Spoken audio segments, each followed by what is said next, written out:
The Stanek Rally Championship moved into the home stretch with the running of the VW Rally, round 6 of 8 in the series, in the Eastern Cape. Postponed from earlier in the year because of a fire hazard in the Longmoor forests, the event started in Uitenhage, where sponsors Volkswagen have their manufacturing plant. Uitenhage's town square took on a market day atmosphere as crews went through final documentation and put the final touches to cars that are always part and parcel of the countdown to the start of a national rally. In the 16-year history of the VW Rally, it's been won only once by a Volkswagen crew.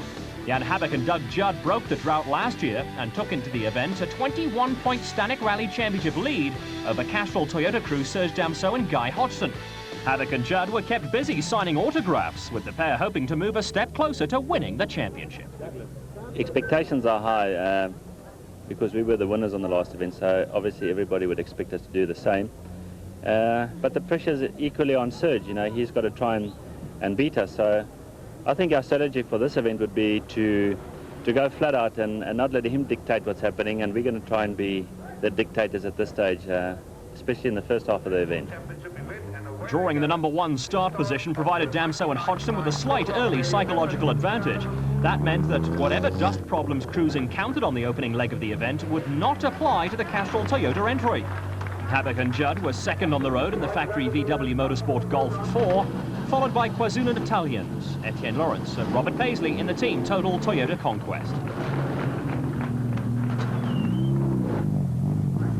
7 special stages were scheduled for day 1, with the action centred around Uitenhage, a brief sortie into the Longmoor forest, and spectator special stages in Port Elizabeth Central. The first shots were fired by the heavy artillery, with the 2 factory crews drawn against each other in a super special stage on the Grafrenet highway on the outskirts of Uitenhage. Super special stages are now almost mandatory where Stanek Rally Championship organisers are concerned, and see 2 cars up against each other at the same time on a mirror image course with a crossover point. It's all part of the philosophy of taking rallying to the people, and the Uitenhage Super Special drew a sizable crowd. Not surprisingly, most of the support was for Habak and Judd, and Damso and Hodgson were under no illusions that this was a must-win battle deep in enemy territory. What I have to do, I have to win the next 3 rallies to keep it going.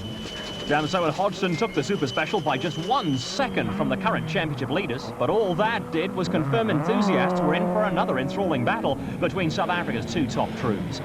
The remaining top guns in the Premier Class A8 also provided an interesting matchup, with Lawrence and Paisley in the team Total Toyota Conquest up against tarmac specialist Paolo Piazzamuso and Richard Leake in the Sasol Motorcraft Ford Escort.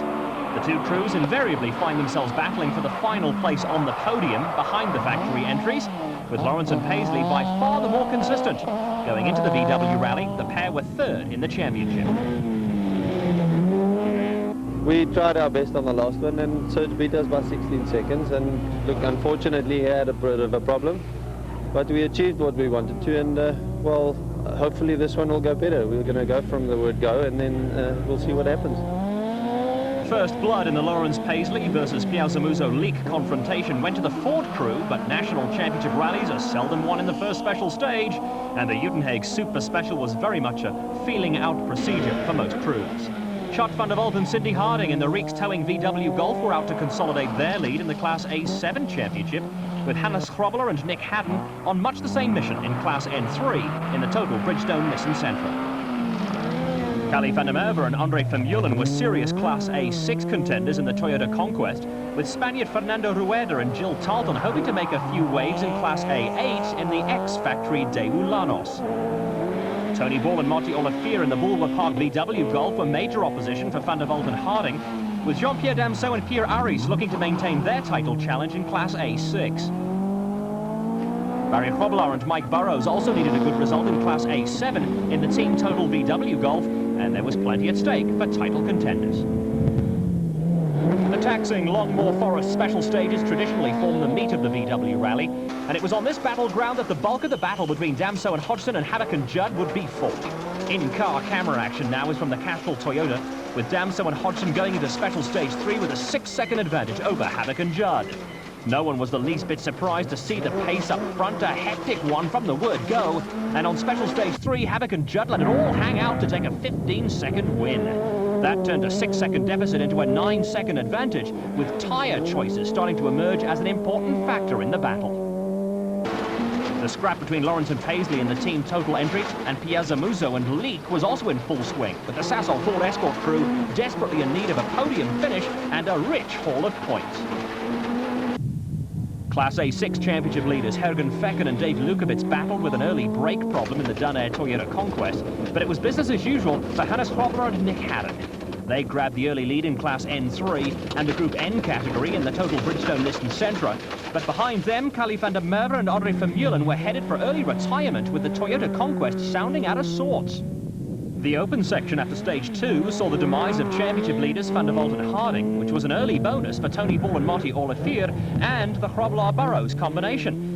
They were also to disappear on the next special stage with a broken side shaft, but among the front runners, tyres were already a major topic. I think the temperature has actually caught us out, because we went in with too soft a compound, and in the last 10 kilometers of the 30 kilometers of the stage, the tyres have really stopped working. So I was a bit concerned that it would take a lot of time, but obviously maybe we were a bit more fortunate than he was.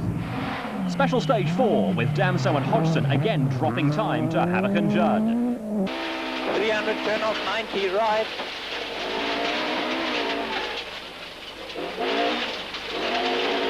200, 100, turn off 90 right. Turn off 90 right. With another 13 seconds in the bank, Haddock and Judd now led Damso and Hodgson by 22 seconds and were edging away from the Castrol Toyota Conquest. It was early days yet, but for Kali van der Merwe and Audrey Vermeulen, an early flight home to Pretoria was just around the corner. The Toyota Conquest expired with a blown engine at the end of the stage, with Jean-Pierre Damso and Pierre Aris now second to Hergen Fecken and Dave Lukowitz in Class A6. Class N2 championship leaders Dean Saunders and Graham Hooper were playing catch-up after losing 2 minutes in special stage 3, while local crew Keith Coleman and Uwe Koch were going along merrily in familiar surroundings. The disappearance of Van der Merwe and Vermeulen was to elevate Craig Trott and Brian Duncan into third in Class A6 in the team total Toyota Conquest. Behind them, Cape Crew, Diffie Moreira and Donny Duval in a Toyota Corolla were running at the front of Class N2, with both Toyota crews locked in battle with Class S20 leaders Jackie Joubert and Donny Smit in the hybrid VW Beetle 4x4, which is powered by a turbocharged Volvo motor. Class S20 does not count towards the Stanek Rally Championship, but the Jojo Tanks VW is a proud favourite, with Joubert and Smit a minute clear of top car publisher Doug Kemsley and Steve Propelar in the top car Fuchs BMW. The next bit of drama to unfold centred around the Sasol Motorcraft Ford Escort squad and left the team devastated. Lost for words. I don't know what to say. We started reversing out of the service area, and the next minute there was a bang in the engine, and that was it. It stopped working. I don't know what on earth went wrong inside there, but it seems to be like bent valves or something to that nature. So we don't know. Going home today early. A major body blow for the Sasol Ford team, but others were enjoying themselves immensely. No, I love the forest. I give it a go in the forest. The forests are my favourite roads. No, I'm here to have fun. That's the main thing. With driving with the Corp as well, obviously. No heroics, but just having fun. 3 all-tar stages were to put the finishing touches to the opening day of the VW Rally, with the first of them a short dash through the Uitenhage town centre. With Paolo Piazzamuso and Richard Leek on their way home, the special stage did not alter matters in the top 3, with rally leaders Haddock and Judd posting the same time as Damso and Hodgson. Etienne Lawrence and Robert Paisley were now in a strong third position in the team total Toyota Conquest, with Hergen Fecken and Dave Lukowitz up to 4th and leading Class A6.